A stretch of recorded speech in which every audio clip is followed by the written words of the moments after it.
So we're all familiar with the 12-bar blues. This is the standard progression you find in rock and obviously blues music. It's been played to death at jam nights all over the world. But the challenge is, how many different ways can we solo over this one progression?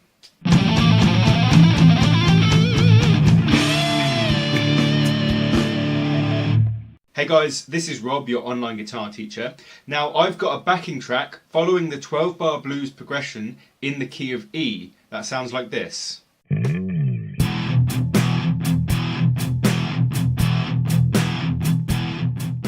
It uses just power chords, so the root note and the fifth, so that gives us more freedom when soloing over it. We can either do this in major or a minor key, because the backing track itself is kind of in the middle. It's neither. There are no major chords, no minor chords, just power chords.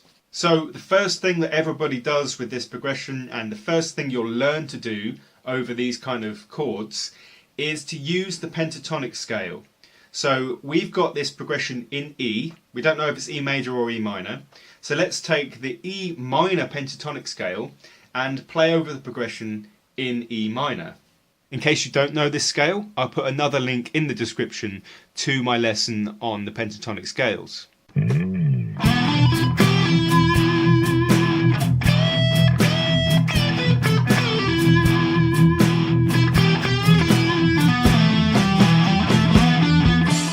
So the first 4 bars of this progression are just an E5 chord. So our E minor pentatonic fits really well over the E chord. But what happens when we get to the next 4 bars? Here we've got A, E, E. When you're playing the E minor pentatonic over an A5 chord instead of an E, all of your root notes switch around. That means the scale will sound different and feel different to play, and the same licks that were working before might not work so well over this new chord.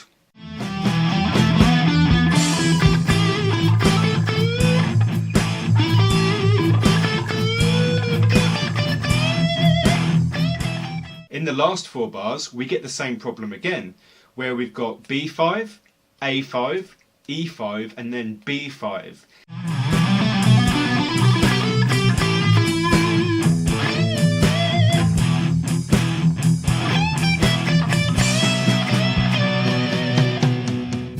So using one scale is a very good approach, and it will fit over these chords.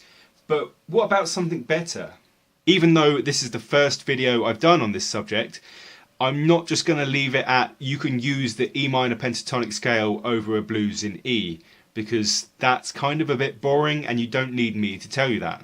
So what we're going to do instead is we're going to take each one of those chords and play its pentatonic scale over it. So over the E5 we're going to play E minor pentatonic.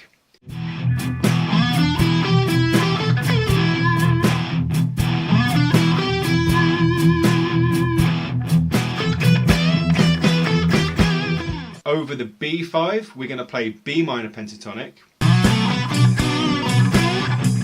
And over the A5 we're going to play A minor pentatonic.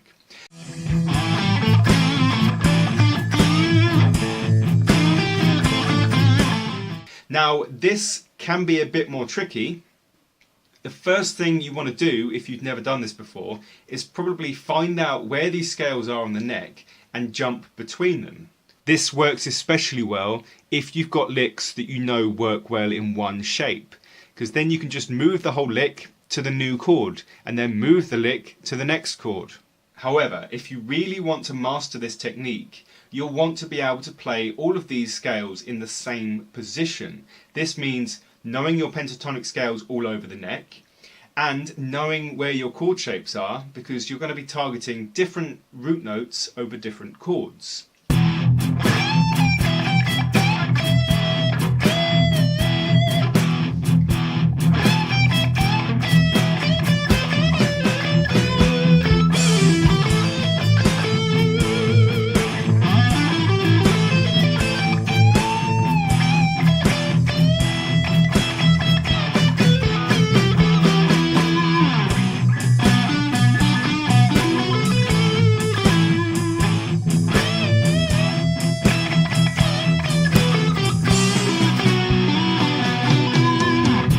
if you like this video, don't forget to hit the like button and share it with all your friends.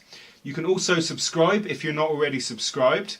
And if you go to my website, chainsawguitartuition.net, you can find information on how to get in touch for one-on-one guitar lessons over Skype or webcam. There are also some other lessons on that website, so go and check it out. And until then, turn up and rock out. Have you ever noticed how major keys sound so overly happy all the time? Don't you just wish there was a way you could wipe that smile off their face? By which I mean make them sound a bit more rock and less cliche. Hey guys, this is Rob, your online guitar teacher. I'm going to share with you today a quick tip you can use in your major solos to make them sound a bit more gritty, a bit more rock, a bit more metal. So major keys, major scale is always going to sound fairly cliche, it's overused, a lot of things.